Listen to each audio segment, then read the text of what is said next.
নমস্কার, নিউজ ভ্যানগার্ডের এক নজরে 25-এ আপনাদের সকলকে স্বাগত। আমি সুপ্রীতি রয়েছে আপনাদের সঙ্গে।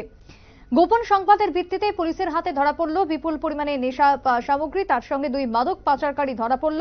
থালছড়া থেকে গন্ডাছড়া সড়কের বাইকে করে আসছিল দুই মাদক পাচারকারী। পুলিশের তল্লাশিতে জীবন জয় ত্রিপুরা এবং নাইথক ত্রিপুরার কাছ থেকে উদ্ধার করা হয় 2 প্যাকেট হেরোইন। ধৃত হেরোইনের বাজার মূল্য কয়েক কোটি টাকা বলে জানিয়েছেন পুলিশ আধিকারিক। ৭৭তম হিমাচল প্রদেশ প্রতিষ্ঠা দিবস পালন করা হলো রাজভবনে। সোমবার রাজভবনে প্রদীপ জ্বালিয়ে অনুষ্ঠানের উদ্বোধন করলেন রাজ্যপাল ইন্দ্রসেনা রেড্ডি নাল্লু। অনুষ্ঠানে অন্যান্যদের মধ্যে উপস্থিত ছিলেন হিমাচল প্রদেশে থেকে আসা বিভিন্ন অতিথিরা। রাজ্যে অনুষ্ঠিত প্রথমবারের মতন এই প্রতিষ্ঠা দিবসকে ঘিরে আংশিক সাড়া পরিলক্ষিত হয় অতিথিদের মধ্যে। ভোট প্রচারে শাসক এবং বিরোধীদের মধ্যে ব্যাপক তৎপরতা শুরু হয়েছে। পরিলক্ষিত হচ্ছে প্রত্যেকটা দিন নিত্য নতুন কর্মসূচি। অব্যাহত রয়েছে উভয় দলের যোগদানের কর্মসূচি। দীর্ঘদিন পর তৃণমূল কংগ্রেস ছেড়ে আবারও কংগ্রেস দলে ফিরল পূজন বিশ্বাস। সোমবার কংগ্রেস নেতৃত্ব সুদীপ রায় বর্মনের হাত ধরে কংগ্রেস দলে যোগ দিলেন তিনি।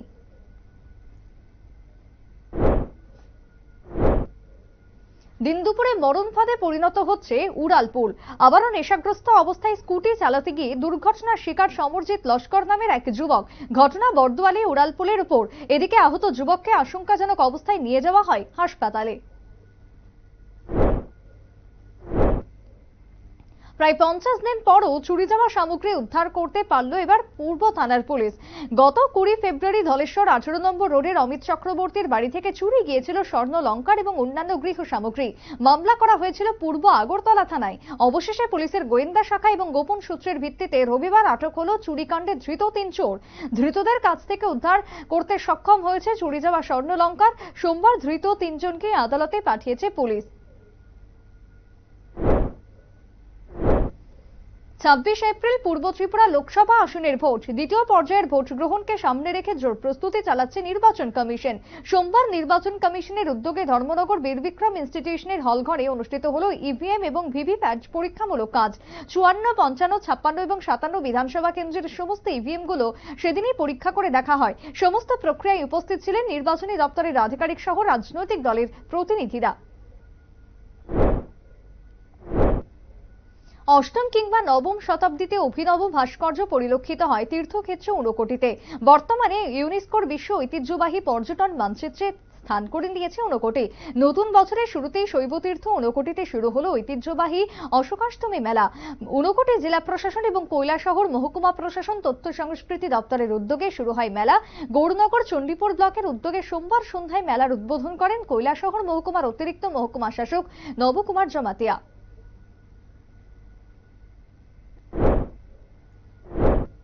আগামী 19 এপ্রিল রাজ্যের প্রথম দফার ভোট।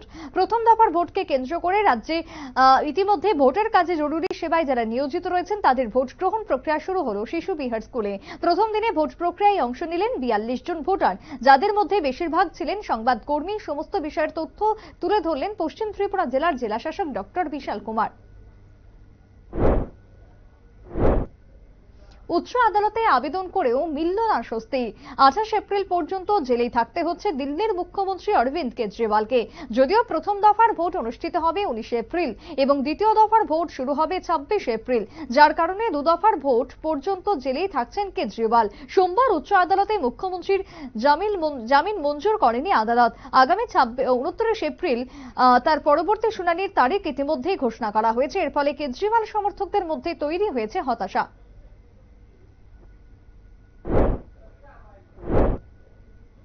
17তম আইপিএল আবারও কড়া মনোভাব নিল ভারতীয় ক্রিকেট বোর্ড। তবে এবার কড়া বড় বড় ধারাভাষ্যকারদের জন্য পাশাপাশি মনোভাব দেখানো হয়েছে অংশগ্রহণকারী 10টি দলকেও। অভিযোগ, ম্যাচ চলাকালীন সময় মাঠের কোনো ভিডিও নিজেদের সমাজ মাধ্যমে পোস্ট করতে পারবে না। গত কয়েকদিন আগে ধারাভাষ্যকাররা একটি ভিডিও সমাজ মাধ্যমে পোস্ট করেছিলেন। এই পোস্ট 10 লক্ষেরও অধিক বেশি দর্শক দেখেছেন, যদিও বোর্ডের কড়া মনোভাবের কারণে পরে তারা মুছে ফেলেন। এরপর ভারতীয় ক্রিকেট বোর্ডের এক আধিকারিক জানিয়েছেন, আইপিএল সম্প্রচার শর্ত পেতে স্টার স্পোর্টস এবং ভায়াকম 18কে টাকা দিয়েছে। তাই তারা চেয়েছে যেন খেলার কোনো ভিডিও ব্যক্তিগত সমাজ মাধ্যমে প্রকাশ করা না হয়। প্রতিদিন গড়ে বাজেয়াপ্ত হচ্ছে প্রায় 100 কোটি টাকা। অষ্টাদশ লোকসভা নির্বাচনে ভোট গ্রহণের আগে বেশি পরিমাণে অর্থ বাজেয়াপ্ত করল নির্বাচন কমিশন। গত 1 মার্চ থেকে সোমবার পর্যন্ত বাজেয়াপ্ত হয়েছে 4,650 কোটি টাকা। অর্থ ছাড়াও বাজেয়াপ্ত তালিকায় রয়েছে মাদকদ্রব্য। যদিও 2019 সালে লোকসভা নির্বাচনের আগে বাজেয়াপ্ত হয়েছিল 3,475 কোটি টাকা, বর্তমানে 5 বছরে সেই অঙ্ক বেঁধে দাঁড়ালো 4,650 কোটি টাকা। যদিও 7 দফায় ভোট হবে, তার আগে আরো বিপুল পরিমাণের অর্থ বাজেয়াপ্ত হবে বলে আশা কমিশনের।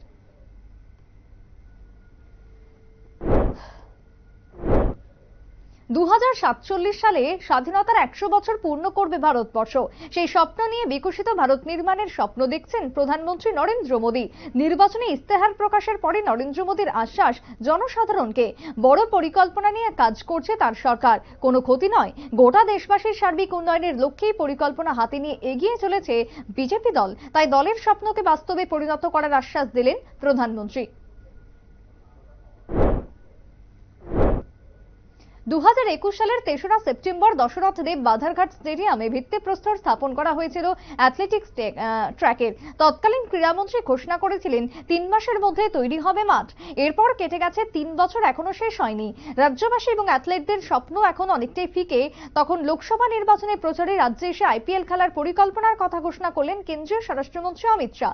নরসিংগড়ের পলিটেকনিক স্টেডিয়ামকে তৈরি করা হচ্ছে আগামী মরশুমের আইপিএল এর ম্যাচ খেলার জন্য। পাশাপাশি জাতীয় এবং আন্তর্জাতিক ম্যাচ করানোর পরিকল্পনা রয়েছে বলে ঘোষণা কেন্দ্রীয় স্বরাষ্ট্রমন্ত্রীর।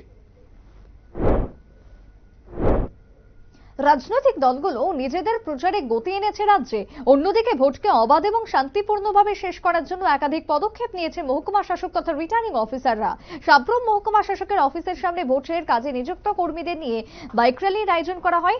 রিটার্নিং অফিসার শিবজ্যোতি দত্ত, মহকুমা পুলিশ আধিকারিক নিত্যানন্দ সরকার সহ প্রত্যেকেই র্যালিতে অংশগ্রহণ করেন।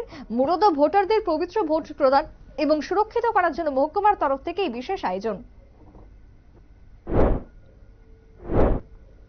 সড়ক প্রচার শেষ হওয়ার আর মাত্র 2 দিন বাকি পশ্চিম ত্রিপুরা আসনের। এরই মাঝে জোর প্রচার ইন্ডিয়া জোটের প্রার্থী আশিস কুমার সাহার সমর্থনে।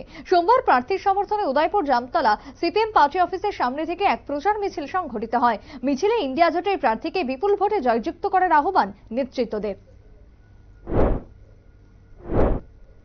নির্বাচনের মুখে সাধারণ মানুষ সহযোগিতা পাচ্ছেন না আমতলী থানা থেকে, এমনই অভিযোগ উঠে এলো সোমবার প্রচার মাধ্যমে। জানা গেছে, রবিবার সন্ধ্যা রাতে আমতলী থানার পুলিশ ফুলতলির রাজেশ্বরী নগর থেকে রুহেল মিয়াকে জিজ্ঞাসাবাদের জন্য নিয়ে আসে। যদিও হাপানিয়া মেডিকেল কলেজে চেক আপ করতে গিয়ে সেখান থেকে পালিয়ে যায় রুহেল মিয়া। ঘটনাটি আড়াল করতে চেয়েছে আমতলী থানার পুলিশ। রুহেল মিয়ার বাড়ি থেকে থানায় রুহেল সম্পর্কে জানতে চেয়েছিল তার পরিবারের লোক, কিন্তু অভিযোগ রয়েছে থানার বাবুরা সেই বিষয়ে কোনো উত্তর দিতে রাজি নয়, যার কারণে পুলিশের অসহযোগিতার খবর সংবাদ মাধ্যমে তুলে ধরেন রুহেল মিয়ার পরিবার। পূর্ব ত্রিপুরা লোকসভা আসনে ভোট গ্রহণ পর্ব অনুষ্ঠিত হবে 26 এপ্রিল। হাতে রয়েছে বেশ কিছুটা সময়, তবুও প্রচারে কোনো দলই খামতি রাখতে চাইছে না। বিজেপি দলের পাশাপাশি ইন্ডিয়া জোটের প্রার্থীর সমর্থনে জোর প্রচার অভিযান চালাচ্ছে প্রতিদিন। সোমবার ইন্ডিয়া জোটের প্রার্থী রাজেন্দ্র রিয়াংয়ের সমর্থনে অনুষ্ঠিত নির্বাচনী ভোট প্রচারে ইন্ডিয়া জোট সভা করতে গেলে বিজেপির দুর্বৃত্তরা তাদের উপরে হামলা চালায় বলে অভিযোগ। যদিও নির্বাচন কমিশনের নির্দেশ অনুযায়ী প্রকৃত সভার ভিডিওগ্রাফি করার কথা থাকলেও সেক্ষেত্রে করা হচ্ছে না ভিডিওগ্রাফি, যার কেন্দ্র করে নির্বাচন কমিশনের ভূমিকা নিয়েও প্রশ্ন তুলেছেন ইন্ডিয়া জোট। প্রশিক্ষণপ্রাপ্ত বনকর্মীদের ভূমিকা দেখে হতবাক এলাকার মানুষ। বিষধর সাপকে ধরতে ঘাম ঝরে গেল 7 বনকর্মীর। দক্ষিণ মহেশপুর 2 নম্বর ওয়ার্ডের রামকৃষ্ণ মজুমদারের বাড়িতে চোখে পড়েছিল এক বিষধর সাপ। খবর পেয়ে ছুটে গিয়েছিল বন দপ্তরের কর্মীরা।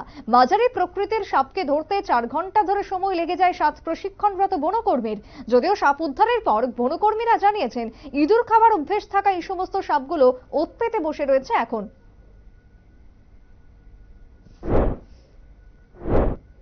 রাজ্যে ডাবল ইঞ্জিনের সরকার চালাচ্ছে বিজেপি। অষ্টাদশ লোকসভা নির্বাচনে লড়াই করবে 2টি কেন্দ্রে শাসক দলের 2 প্রার্থী। প্রধানমন্ত্রীর উন্নয়নের ফানুস উড়িয়ে 400 আসনের স্বপ্ন দেখছে দল। তবু বিরোধীদের কটাক্ষ ছাড়া আর কোনো হাতিয়ার খুঁজে পাচ্ছে না শাসক দলের 2 প্রার্থী।